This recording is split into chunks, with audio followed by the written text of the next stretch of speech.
not a current property that we own. We have to build a new school within district confines.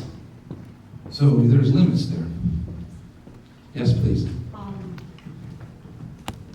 You mentioned $650 a square foot. What size building are you looking at, and how many kids versus how many we now have? So we're looking at approximately a 93,000 square foot building that would accommodate approximately 650 to slightly more than that number of students. Between South School, Miller, and Manning, we have about 650 students. So there's a little bit of room to accommodate some influx. We came to that calculation because we want to account for some move-ins, but that would house all the kids we have currently, the 650, plus a little more. Now, here's the thing. If we build a school for 800 and the kids don't come, the taxpayers would reasonably say, you overbuilt, and you cost the taxpayers $5 or $10 million that you didn't need to. So we tried to build the 93,000 square feet on our current population of approximately 650 and a little bit of room for additional growth. You said a continuous campus option. Would that be building by the junior high and high school? So there are pros and cons. There is no perfect solution in life, I don't think, or even in this situation, or we would have pursued it, of course. But the idea is if all three campuses are close proximity, there are some real valuable opportunities there. Transportation, articulation between the buildings, students taking advantage of opportunities in the other buildings, transportation reduction costs. These are some of the benefits. If the high school students, now they would do this on a daily basis, but we've seen some strength in the high school students come and tutoring some of the younger kids. That's not only good for them, it's good for the younger kids, and we build a more intimate community. You can't do that when the high school is located on the opposite end. But if they could walk from one campus to another, that would be a potential benefit. If there were fifth graders who wanted to take accelerated classes at the junior high, they could walk across the street, kind of like some of our junior high kids do right now to the high school. So for some of the accelerated classes, there would be more flexibility there. Just in creating even a more cohesive environment where we can hold meetings, speak with each other, articulate with less obstacles. Yes, please. If we conclude that we should vote affirmatively, what can we do within the community to promote that vote for our other citizens? Yes. Where would we get the sign? There are people who you could go and find those signs from. It's not really in my place to say that, but I think we are such an intimate community that just speaking to your neighbors, if that's what you're inclined to do, share, encourage them to come to our meeting on the 15th, speak your mind to your fellow citizens. I'm a little uncomfortable because my position is to be informational and not to be promoting. Is there anyone here that can be promoted? Yeah, right here. Hi. All right, we got a couple people in the room that are willing to help out. And again, like my focus has been to encourage people to come to a town hall and also get educated on the facts. That's the most important thing, right? Are you a citizen just like us? I'm absolutely a citizen. I've lived since the early 2000s over by South School. I've got a 28, 26-year-old that went through the system. My son is in 7th grade. He's going to finish out. So we won't see any benefit from the new school, but we feel it's an investment in the community more than anything else. I think that the district means more than just the kids and the learning. It's important to the fabric of the community. Everything that we've done in this town, a lot of it comes around back to the district, right? Our kids are here. I think one of the questions people need to ask themselves is, if you don't pass a referendum and the schools don't get the money, what happens? What are those cuts? And what are the cuts, maybe not the ones that are right in front of your face, but what are they 5, 10 years down the road? Do we have a district? Do our kids end up going to Downers and Hinsdale, where your taxes will go up even more than the impact of the referendum? When your kids start hanging out in those other communities, the parents will as well. And the downtown district that's worked so hard, right, to get revitalized, what's the direct or indirect impact there? I think those are the things we need to think about. And no one likes to raise taxes. Let's just be clear on that. But it's an investment in this community. Mike? Okay, we'll come back. Is there a member of the school board here? Yes. Could you come up, please? So I have a question. When did this proposal come to fruition? 'Cause I have a couple other questions too, so. My name is Greg Reeser, by the way. Nice to meet you. So my name is Adina Hoover. I'm the president of the school board, so I'll try to be brief. But this story began, I can say before I became a part of the board. As Ms. Baldwin spoke about, there have been attempts to pass referendum before I became a part of the board, but they failed. And so when I became a part, I think one of the questions someone asked me was, are you gonna start a referendum? I didn't know the answer to that at that point, and I didn't want to. I wanted to understand our district. What we've come to find out is that there were great strides being made with education. I'm a parent in the district currently. I have 3 kids in the district. I'm proud of my district, where the scores were. I know they're hardworking. I knew what we were going to achieve.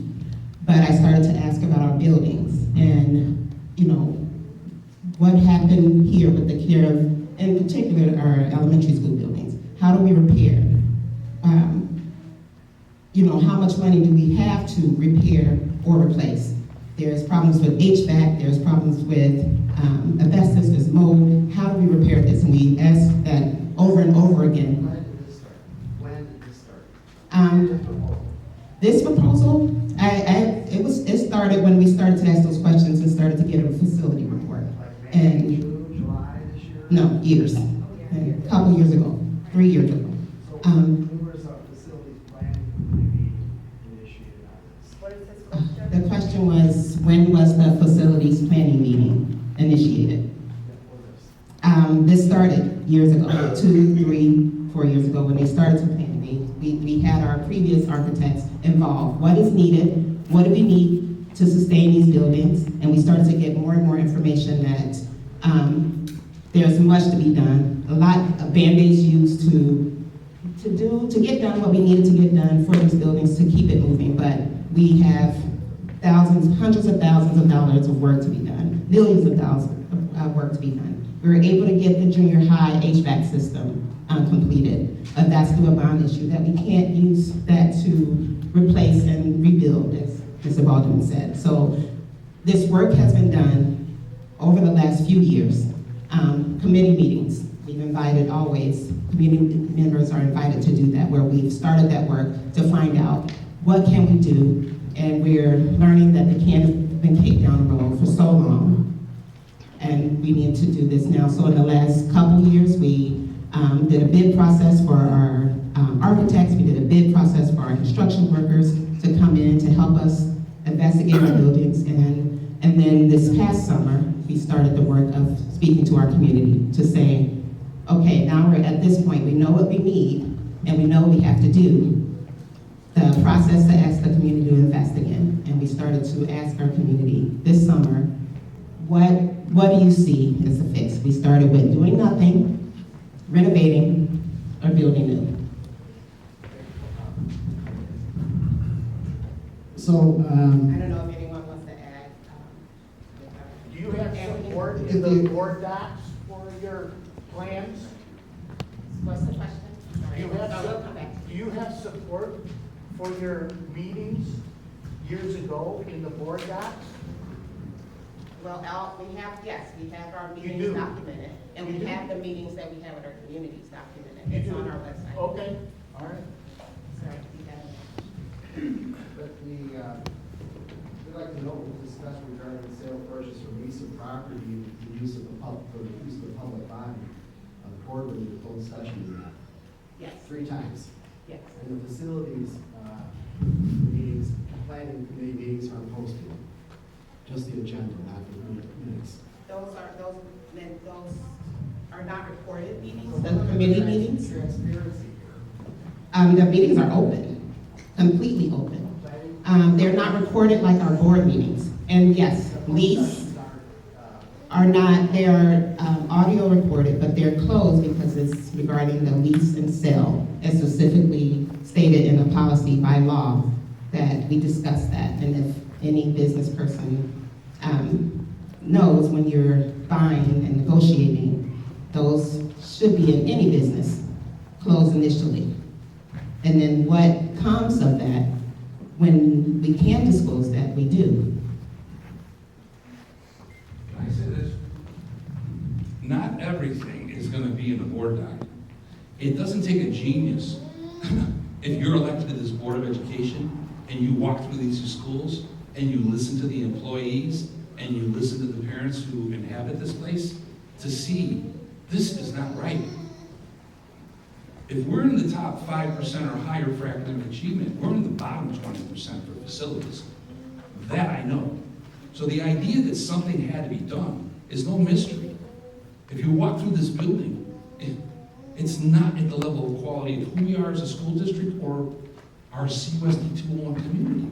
So the board sees this, they come up with solutions, they have to have some time to get acclimated at being board members. They see what resources are available. Have the previous construction manager put together a plan for what we can do. And then you come to the conclusion that something big has to happen. So then we engage an expert on community engagement to ask the community, what do you think? And as I said, was everybody surveyed? No. Did we get a complete consensus? No. But the consensus was build a new building, and that is an option. We could renovate. That was not the consensus of the community. And quite frankly, as somebody who's been through 2 successful referendum efforts and sees the communities benefiting from those things, it would be hard for me to say, let's put $40 million into Manning and Miller to renovate these eyesores. That's something that I would have a hard, I don't think that's a waste of the taxpayers' money. And that's what the majority of the public said. So the official filing took place in August, because that's when we had to get on the ballot.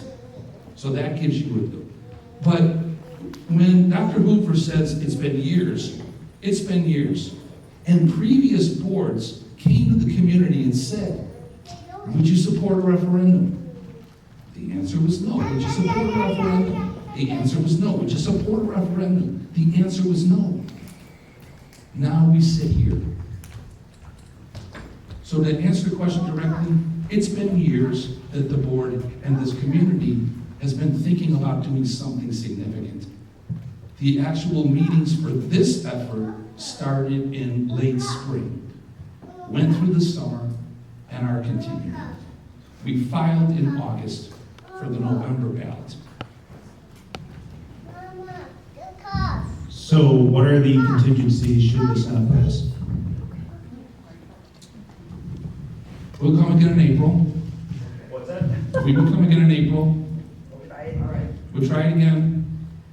And so, and the other thing is, if it doesn't pass then, I know, we have not taken this approach, but we will have to pay, the roofs can't sustain much longer. Some of the ADA compliance things we're out of compliance on. We will have to start taking money from our annual budget and start putting some of that into these repairs. How do you do that? You reduce services. Let me tell you one thing that I have realized as a K through 12 superintendent. Some of the work that our elementary people do is incredible. If you spend time in these elementary buildings the way I have, we have kids who have been really hurt by the COVID situation and just developmentally. There's a nationwide crisis with students in depression, etc. And we have hired additional people who are experts who can help our kids grow and learn. But you walk into some of the buildings, I don't think most people, I didn't understand as a 40-year educator. There are kids who come to our schools who can't self-regulate, who will, get violent, who will hit our teachers. And what do these teachers do? They endure. They hang in there with these kids. Those are the additional positions we've added. Additional social workers and psychologists for our high school kids who are struggling. You know why we have the highest trust rate? Because we provide great services to our kids. Are we perfect? No. Those positions are in danger of going away. Now, that is not part of our presentation, but that is the reality. And when you ask the question, where will we pay for these things? What will happen? We will reduce the services, diminish the quality of our district. So Jeff, I was just going to add to that. So as you've seen, and as has been demonstrated, that this district has been fiscally responsible. And so we take that, the board takes that seriously. We look at all areas that we have to cut, we have to make the hard decisions. There are times, and there will be a time if this doesn't pass, what happens to this building if the boiler fails, if the HVAC fails, if any room in here, and the roof, where do we take our kids? Where do we educate them? And we are fiscally responsible. There comes your cuts.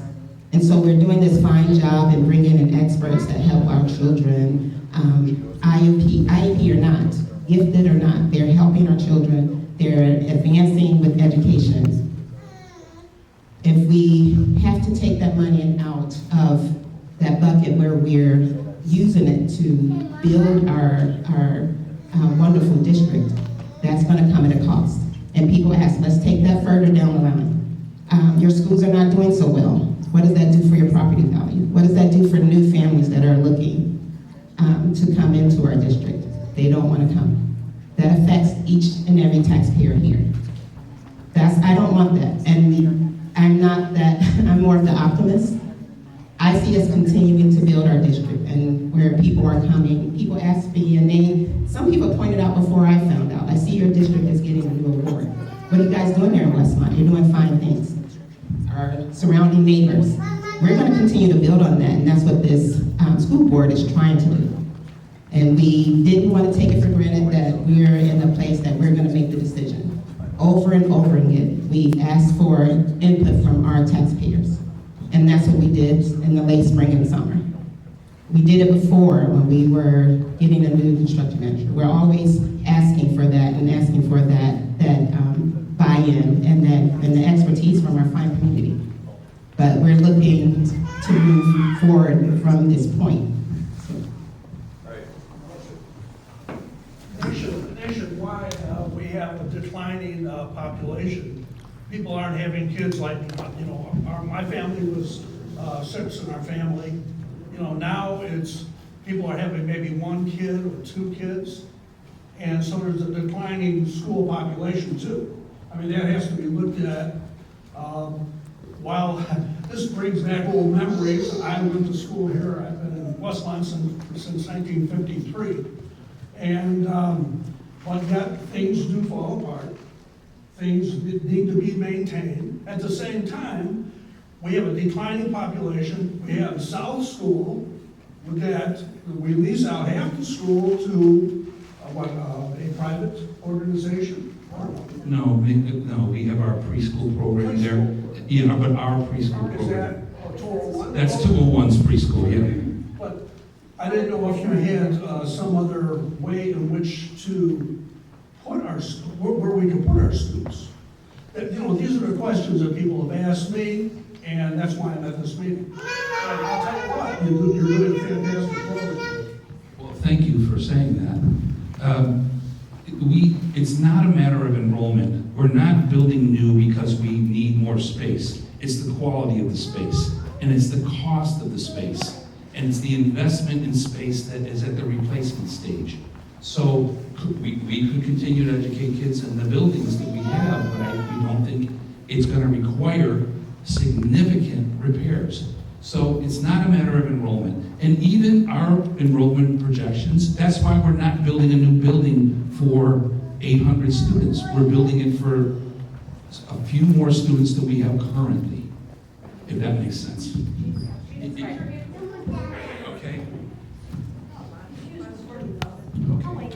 Website, it's a picture on time. What's the website we can go to check on this stuff? Yes. It's The 201. CUSD201.org/referendum. There's, believe it or not, this is quite a popular thing in our community. There's probably about 4 different websites, right? This is the informational website. It's on the bottom portion of the handout. There's more handouts in the back if needed. My question was about that we're ranked crazy high. We're the highest. That's awesome. How is our number of students per school? I'm just wondering if there's any negative to having a very, very larger school with more kids as far as the quality of the education goes, as opposed to 3 separate schools with smaller, like let's say we had the luxury of building 3 new schools that were smaller in size. Is the success rate just as good with a school that's 600 something?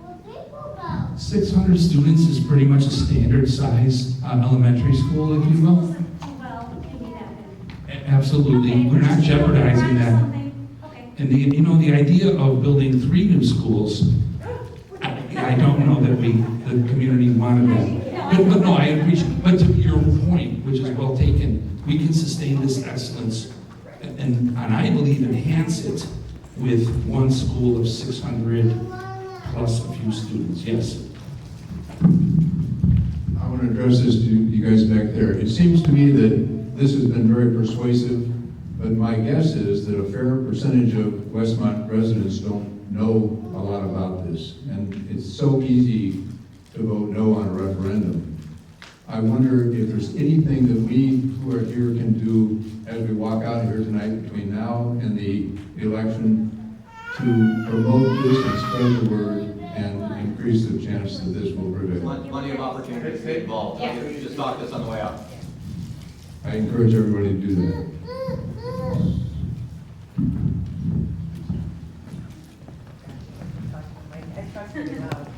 Well, just in case, so everybody can hear. I just was wondering, being that familiar with referendums, like you said, we haven't had them passed, is it based on the value of the home, how much you pay, or is it a flat rate? So say, an average home is $350,000. Is there a flat rate that we pay, or is it based on the value of the home, A? And B, my second question is, can it be divided into 2 years, since it won't be built in a 2-year time? Can those taxes be, say it's $1,000 that we're going to be assessed, can it be $500 1 year and $500 the next year? Well, I'm going to have Anthony Novelli, our business manager, answer. We did put a tax calculator on our website, which would show people the impact. But Anthony's going to answer your question. It's the fair market value that's on your tax bill. Okay. That's how it's calculated. Okay. The referendum, the tax rate is a 30-year fixed rate. So it's like a mortgage for 30 years, that referendum tax rate. So that dollar amount that increases, based on your house value, is steady for 30 years. Oh, it's not just one flat rate? We don't just pay that one all at once? No, it's over the course of 30 years. So for example, on an average home. Dead by then. So your question, if you can split up, let's say the tax impact is $500 total, split up 250 to 250, unfortunately, no. Because it's over 30. It's a per year increase. Got it. I understand it. Okay. Thank you.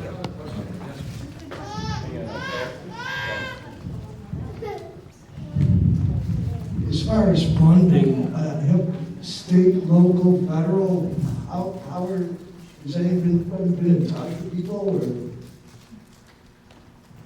Yeah, I can answer some of that, and Anthony can answer more. There was a suggestion from a community member that we increase a sales property tax in the area at 1% to pay for this referendum. That was brought to our village leaders. They brought it to their legal counsel, and the answer was no. Furthermore, we're not a home rule district, so we can't do that. So the idea of funding it through an alternative source was not an option.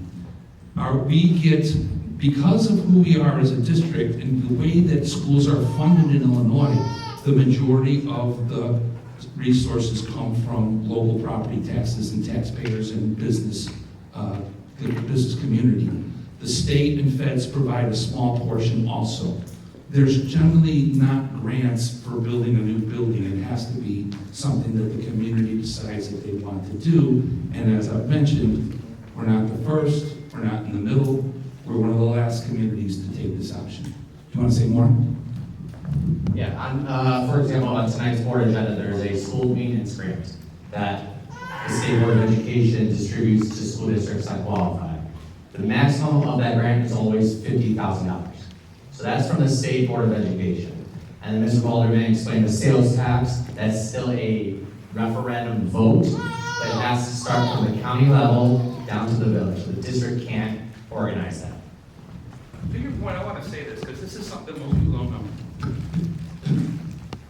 We fight like hell to make sure that we use the taxpayer dollars wisely. We want to provide an amazing school district, and if we don't let people take advantage of us.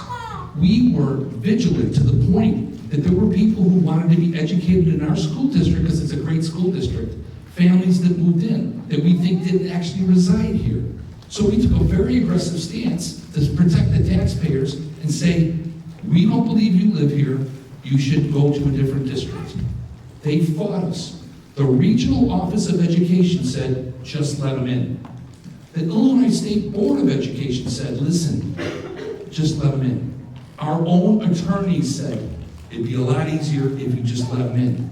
We went against the advice of the Regional Office of Education, the Illinois State Board of Education, and our own attorneys, and took a hardline stance to protect taxpayer dollars and say, and Anthony and Shannon were in that phone call with me and said, no, they cannot be educated. And that was heartbreaking because these kids were thriving in our district, but we said, no, we're going to protect the taxpayers. Those are the things that people don't know. So when people say fiscally irresponsible, that is beyond irritating because we went against the counsel of our own attorneys to hold the line to protect the taxpayers. Now, if you think we go to that length in that situation, we're looking at that constantly. But we do spend quality, but we do everything we can to protect our taxpayers, as they should be.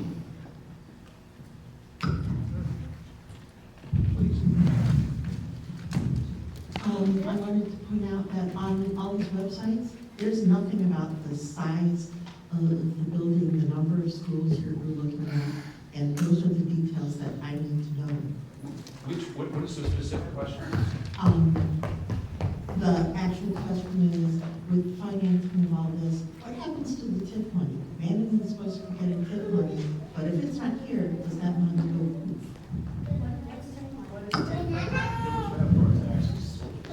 So downtown Westmont is in a TIP. So the TIP is a tax incentive for businesses. They get a tax rate if they come in and establish under the TIP.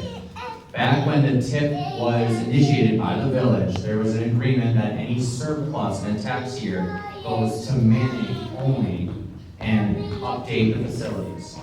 The projections that the village had 12 years ago are not the correct numbers that we're getting now. We're getting pennies on the dollar of surplus TIP revenue. So the question is, if Manning is gone, what happens to that surplus? The district and the village would need to renegotiate that surplus dollars. If that's going back to the district, if that's going back to the village, that's under negotiation based on the district and the village.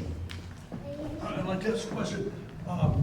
If this building is sold, all right, or becomes vacant, would it be a possibility for homeless people to become a shelter here or also at Manning? Is there some kind of a safeguard saying that this would not then become? It's not a permitted use.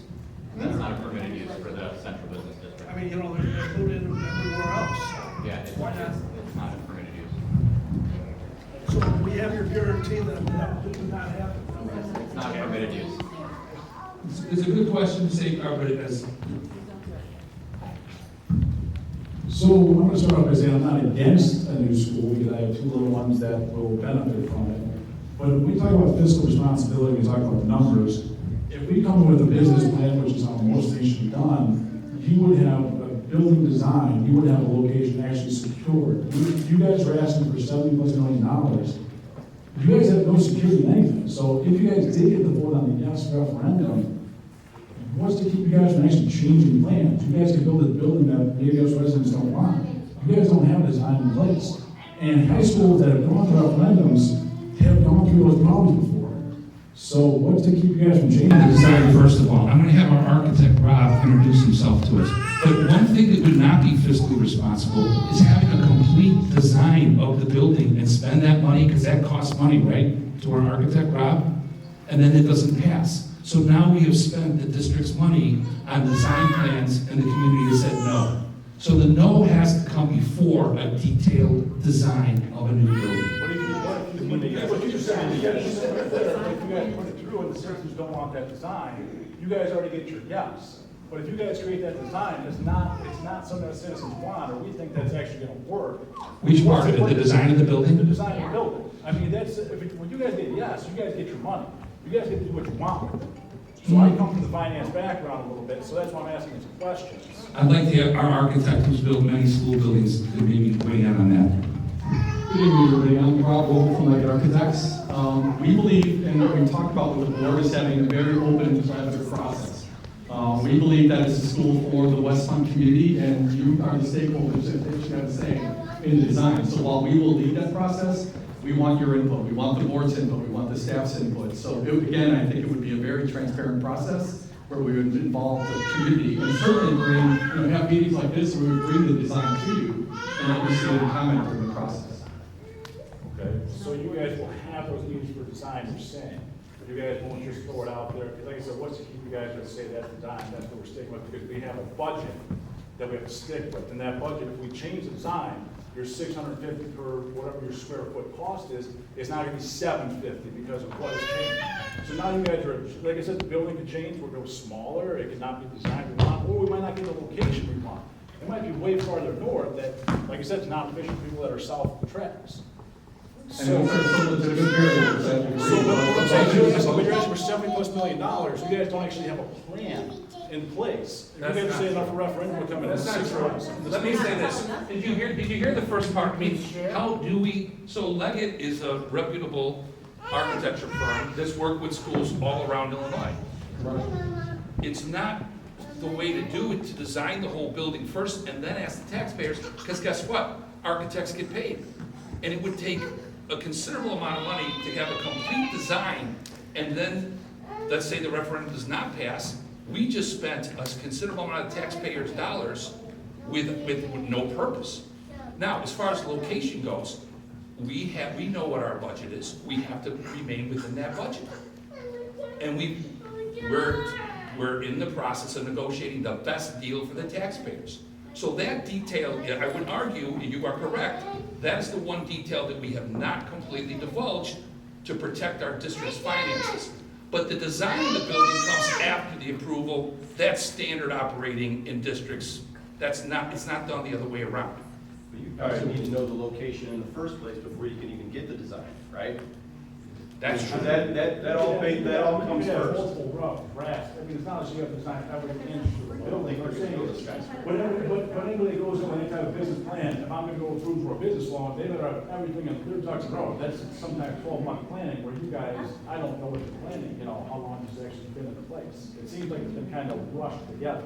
Well, there are also people who say this is years overdue, that we've been kicking the can down the road so long that if we would have done this in previous referendums, or we would have built the building 6 or 7 years ago, it probably would have been tens of millions of dollars less. So it's like almost everything else. There are people saying you're rushing this. Well, and there are also people like say, when can we get these kids out of these buildings that are not really quality?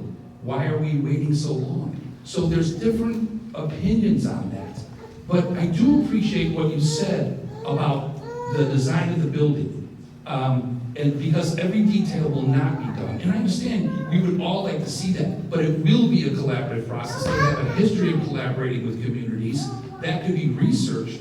So that will be a collaborative process. And the one thing I want to say too is this, if I could be so bold. This is my 13th year in the district, my 2nd year as superintendent. If you look at what we've produced, this was not what CUSD 201 was a decade ago, or 20 or 30 years ago. Is there any trust that we have shown the community that we know what we're doing? We're producing a high-quality school district, and we will follow suit when it comes to the design of this building collaborating with our teachers, our community, and with our architects.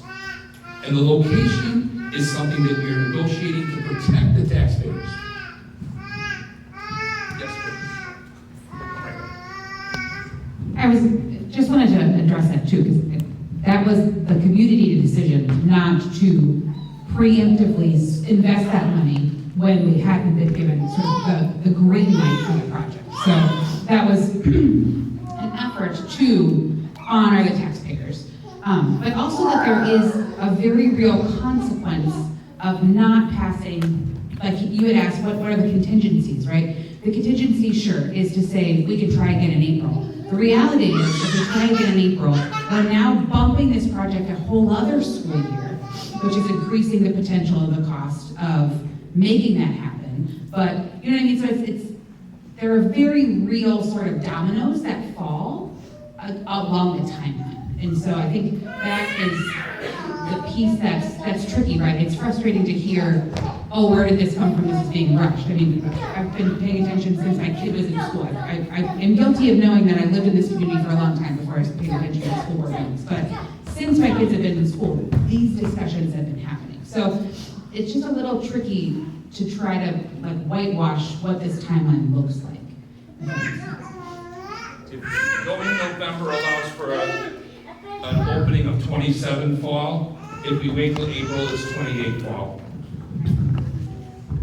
Just speaking on the architect, I mean, has that been determined now? Was that ever sent out for RFP or anything like that to determine who the architect is? Yes, we conducted an RFP for an architect and a CM, which was board approved. Pretty elaborate process. How many architects? We've had roughly 10 to 12 architects and the same with CMs.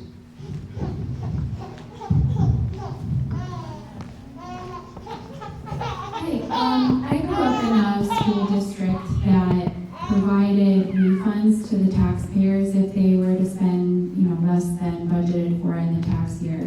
And I'm curious to know if that would be something you would consider if you did sell off these buildings and made a profit of it, if you would consider refunding some of that money to the taxpayers.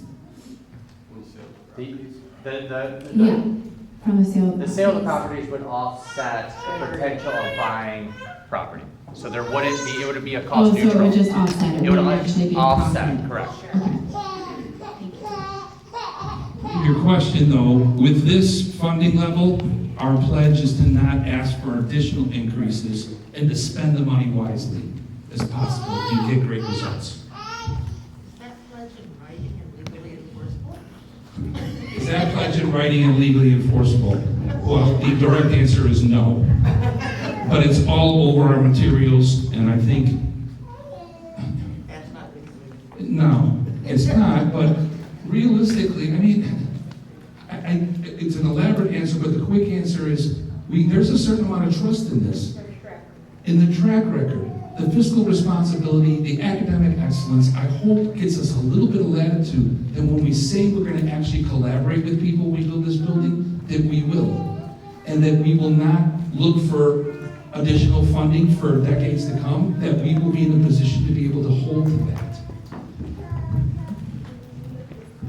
Yeah, so I might have missed it in your presentation, but I saw a lot about maintenance costs of this building. Obviously, it's a building that's older, it's going to be higher on the maintenance cost. But it's not as if a new building isn't going to have maintenance cost as well. So do you have like a side-by-side comparison so we can actually know the difference in cost from this current building to the new proposed building? So did everybody hear that? What's the side-by-side cost? A rough estimate is $40 million to renovate Manning and Miller and approximately $60 million to build one new K-8. As an example, and Mr. Smith is here, a new HVAC system just for this building, which is desperately needed. That's the only thing I can say as people who live in this building every day. As teachers, would cost between $7 and $9 million for a new HVAC here. Am I correct on that? That is just the HVAC system that's necessary in this building.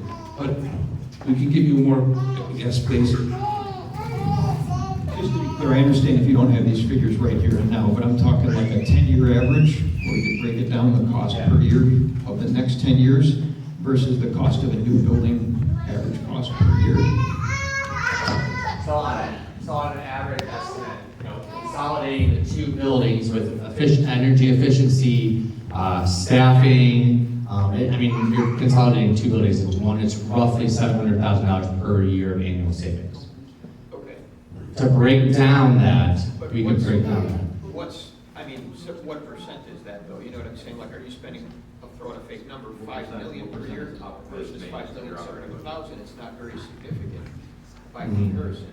I mean, significant in some people's minds. You see what I'm saying? Yeah. I would like to know a real comparison of the full amount of each. We can do a dive into yearly costs of what it takes to operate this and Miller combined, and the projected cost of consolidating one building. Yeah.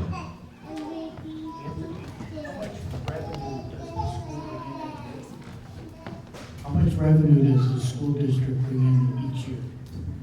Roughly, the district receives $35 million of total revenue, but spends $35 million of expenditures, so it's a balanced budget. We are 7 minutes late for our board meeting. I'm gonna let. I'm good, I don't need more. Okay.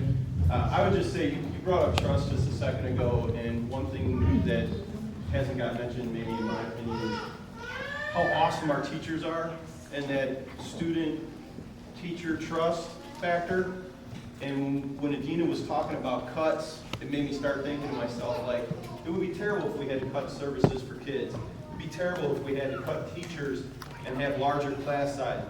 These are things we have to think about, not just our kids, not just the taxes. What about the teachers and the trust they built with our kids, right? These wonderful students we have. What's the effect on them? Again, I look at it as an investment. Mike, I forgot to, sorry, Jack. When I had the mic, I'm very loud, it's okay. With you, speaking to your collaboration, he's trying to take care of his kid. I also want to say, I volunteer a lot in the buildings, I staff the buildings. I think that we're a very collaborative district. We have a track record of that. I've sat in on a couple of staff hiring interview, round tables, and we have a lot of people come into our district and go, wow, you have parents involved in hiring your staff, right? So we have a very nice and solid bedrock of collaboration just in our typical daily operations. And so I have no doubt that in this process, right, as you're saying, one of the most important decisions we'll make in our district, we will absolutely have staff, parents, community members who have a voice, not just, Jack and the architect. So, I will take a back seat to others when it comes to that.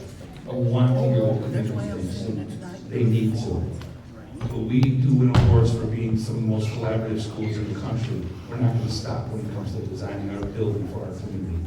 We have a board meeting. I want to thank, if you want more, we have a meeting on October the 15th at the high school at 6:30. We have the website that we're updating, and you can always give us a call or an email too. So, thank you so much for coming out this evening. It is appreciated.